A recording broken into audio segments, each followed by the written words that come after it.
machiegni e Otit Mach TV. Otieno Manyoro, jatend obila machon mong'ere gi nying mar Charles Owino, nowuok gi allegations moko ma nyaka sani eri ji pod penjore ni ginyalo bedo ni gin adiera koso gin mana weche ma iwuoyo awuoya. Mak mana ni kaluwore ni en ng'at ma osebedo e sirikal kendo osebedo e lemo mamalo, nitiere gik moko ma kowuoye to ok nyal kaw for granted kendo ginyalo bedo ni gin gadieri moko eigi. Story ma kawuono ni eri ok adwa na wacho opinion na mora mora, mak mana adwa ni mondo akel direct weche kata opinion mar jok ma wuoyo gi eki, kaluwore ni gin weche ma sensitive kata moko kuom gi gin weche ma riwore gi weche mag tho, ma opinion na ok nyal bede kaluwore ni an aonge gi mbi mora mora kata aonge gi information mora mora manyalo bedo ni wachore adiera. Mak mana ni mantiere ground kata mawuok piny en makoro ji yango kata allegations ma koro wuok. Odiochieng' manyoro noero kata otieno manyoro noero adana mi speech mar Charles Owino, kinde makoro noyango kata nogolo ni ntiere moko kuom jo kanyo mag ODM matemo yo mora mora mar neno ni Raymond Omolo wuok e kom noero kapok ochopo higa 2027, kaluwore ni en kom ma sensitive mariwore gi yore mag arita, kendo kochopo higa 2027 to samoro deko kel tich matek kaluwore gi yore mag yiero kata yore madhi mbele gi yiero gi eki. Mokwongo arwaki jaera mar Otit Mach, ka in wendo kaeri kik wiyi wil moki subscribe, wakwayi ni dino like button e video ni eri eka miyo wachopo ne onagi mang'eny, kendo amiyi mana dakika matin kata second matin mar dionwa like button noero. Ago erokamano kidio like button noero kaluwore ni mano ema miyo wachorore mbele kata ema miyo wachopo ne onagi mang'eny. Story ni eri adani mondo amiyi speech mar Charles Owino Otieno Manyoro noero, to kapok amiyi speech ne adani wachak gi tiende mondo wang'e gima timore kata jok ma kia gima dhi mbele ong'e gima dhi mbele. Kinde kata bang' tho mar Ong'ondo Were ma en jaod bura ma Kasipul, weche nowuok kata nitiere jok mane temo link Raymond Omolo PS mar Interior gi tho mar Ong'ondo Were. Maeri nochopo kamano neno nyaka kinde mane okele e paw ndege Homa Bay. Nitiere achiel kuom jok ma nyaka sani nosechako wach ni nyalo bedo ni en achiel kuom owete gi jaod bura mano nindo kata owete gi Ong'ondo Were mane ywak ka wuoyo wach ma ok nowinjore e kinde kama ji nitiere kapod no onge gadiera. Kama eri ne en video kata mae video ne mano wuok e kor mbui. Man by UDA, Tirana Neves Gazani, Omoru Nego Were Maliji Hawa, Omoru Nego Were Maliji Hawa. Koro bang' magi eki, ji nowuoye kata ng'eny ji nokwede kata ng'eny ji nokwero ng'ani eri kuom yo mano ywak godo kata yo mano wuoyo godo, kaluwore ni notemo link Raymond Omolo gi tho mar Ong'ondo Were e kinde ma oonge gadier mora mora kata onge investigation mora mora mosetimore. Ka ng'eny ji nokwedo wachni kata ji mang'eny nokwedo gini eri. Ka dana mi mana achiel kuom gi mane en Jaro Soja kanowuoyo wachni eri. Macha jaduong' mane mofuo ma wacho weche manono kokel mheshimiwa Ong'ondo cha. Ondoch meru bwana. PS Omolo inego Ong'ondo Were, Hezbon Omolo. Ya tho mar mheshimiwa Ong'ondo ne bichaki iluongo nying PS Omolo gi Hezbon Omolo jothurwa. Ayudo kaka raich machodhre kilo fusi. Omara ich mukut ahinya kare en fuol ilo mer. Manya gauru mondo wako zoezi mondo yiwo dogi. Omara bing'e kaka PS Raymond Omolo nyocho konyo joluo Kisii. Ko Matiang'i oro fans mag Shabana mondo tong' jogor otong'. Omera dine beno ka oai gocho ni PS Raymond Omolo miluongo nyinge no. De koro un gi liete mang'eny iluwo ka seriously. Winjo, nikech polisi okel kacha matin moko mpar koro ging'iyo ang'iya. Omera bing'e kaka PS Raymond Omolo sani osekonyo luo ka. Omera ng'ata ma mosebedo gi PS Raymond Omolo kowinjo gimiwacho no. Omera jogor biro lawi ich mochodhre no, omera ibiro tore. Omera ng'amunyisi ni waka mono wuondi jogor jokogalo biro lawi gi mokuot no. Ondoch meru bwana, olund meru, obot meru bwana. Ifuo mang'eny. Omera fuo bila kwa iuru jothurwa. Iywak gi nying ng'ato. Ng'ama very innocent ma ler ka pamba. Be ing'e ni tarik 1 holiday mabiro PS Raymond Omolo no ibro neno gi Gladys Wanga Homa Bay Stadium kokelo William Samoei Ruto. Omera bi ng'e ni joluo mantie sirikal gi connection mar PS Raymond Omolo emomiyo jawani e sirikal. Omera ng'ata mosetudre gi Raymond Omolo ko yudi tapano ok nyal to mache Bang' magieki duto te koro weche mawuok kata penjo ma jo-Kenya osebedo godo ni en ang'o matimore e gwenge ma Homa Bay kata en liet mar siasa manade matimore e gwenge ma Homa Bay. Ka Nyanza kaeri sani eri wayudo ni Homa Bay ema siasa ochwakore moingo kamoro amora kata kuro ema weche liete ka gima timore nyaka sani pod ji nigodo gi penjo kata pod ji nigodo gi wuoro. Otieno manyoro Charles Owino ne nitiere Citizen TV ka bang' bede Ramogi ndalo 3 mokalo nok oluongo nying ng'ata mak mana ni noyango ni ok en gima kare mar link ng'at maonge gi tudruok moro amora tho kaluwore ni nitiere wasigu ma in godo kode kata nitiere kuma odino ni kata kameno na nyalo ketho ni mbele. Maeri Otieno manyoro koro Charles Owino odhi achiel kachiel moyango maber ni ei party mar ODM nitiere jok ma temo yo moro amora kata jok ma yango ni Raymond Omolo gidwa temo yo moro amora mar gole komno ero kapok ochopo 2027. Maeri ema miyo kada wacho opinion na makmana ne dani mondo wena opinion ni comment section kaluwore gi wach ni eri ka en gimeno ni en adiera koso en wach miwuoye.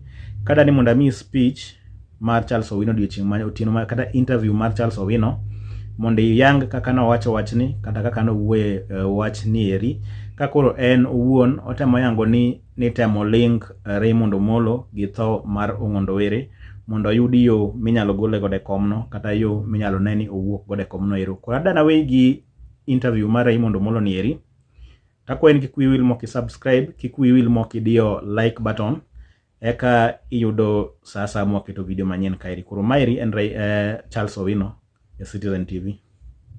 By Jeff, whereas passing has raised concerns around political intolerance. Some say Homa Bay is a hotbed. I don't know. I don't come from there. But what's your response to that? Homa Bay is tricky. Eh? You know, Homa Bay politics is almost the whole of Nyanza is tricky politics. But you see, Homa Bay is where, I'm sorry to mention this, the PS for Interior comes from. He's young, he's brilliant, and he's cool in his nature. And it is believed he belongs to Mrengo ya Rais. Then we have the ODM fraternity, who are really scared of any person getting into their space. Because you find they say we are democratic, we are it is Orange Democratic Movement, a movement of democracy. But at the same time, you hear them saying, this is our zone. That's not practical in politics. So what's happening in Homa Bay is that there's that fear of unknown. And I know currently, I don't want to support any person. I don't want to support the people in Orange Democratic or the people in UDA. I would want to be as neutral as possible.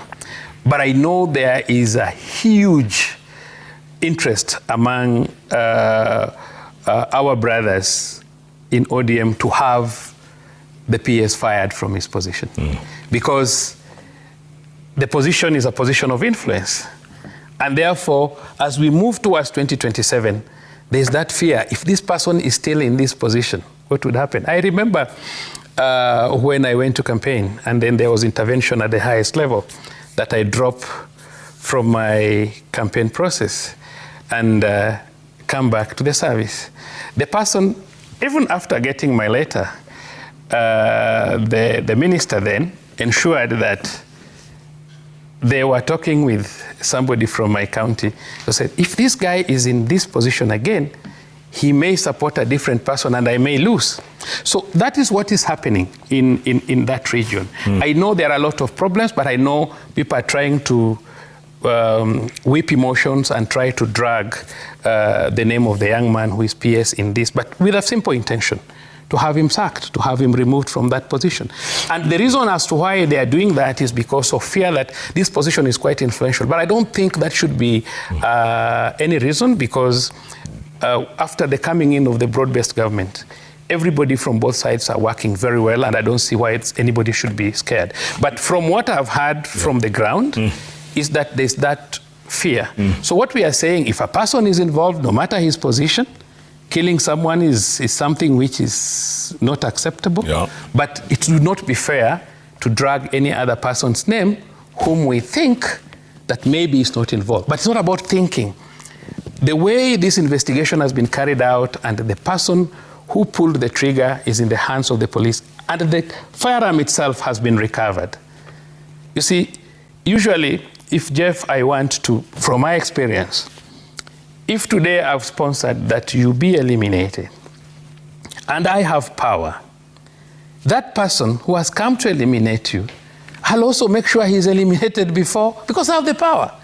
Because if I leave him, then he will say, oh, hired me. So if I have power, if you have power and you have sent A to eliminate B, then you, the person with power, when A eliminates B, you eliminate A. But if you see a situation where investigation has been carried out transparently, every person arrested, they are able to speak, they are able to give information, then you can be able to tell that even if there's a hand of an influential person, then he must be a very thick person. Charles, we were talking about Migori a moment ago, and the incident last week. You wanted to go to the shoe incident? Yeah. Do you mind if I just ask before the shoe? Yeah, just a quick follow-up to that. If all these political players have their security, quote-unquote security teams, Jeff used the term, goons, isn't that then a recipe for chaos? Not really. These are just excited youth. Unless something extremely bad happens, like they are provoked, they rarely attack. The only cases where we have seen people attacking is like those cases of Kasipul, where we saw people cutting themselves with pangas, which is very primitive. I believe politics, people can disagree to agree, and that is why I say this was so bad. Even if you have disagreed, and from where I sit, whoever committed this crime must face the arm of the law appropriately. It's only unfortunate that we still have, we are quite tolerant on issues of hanging people. Our laws, we have become quite slow. I think for a very long time, nobody has been hanged for...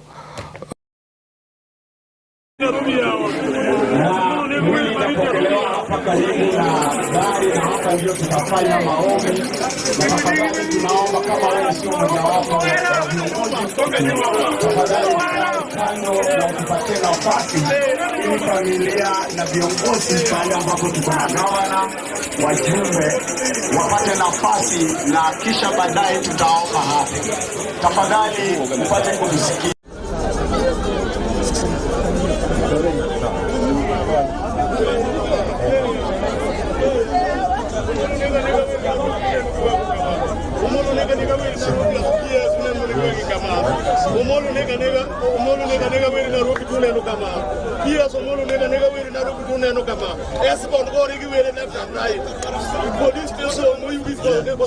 It's being manned by UDA.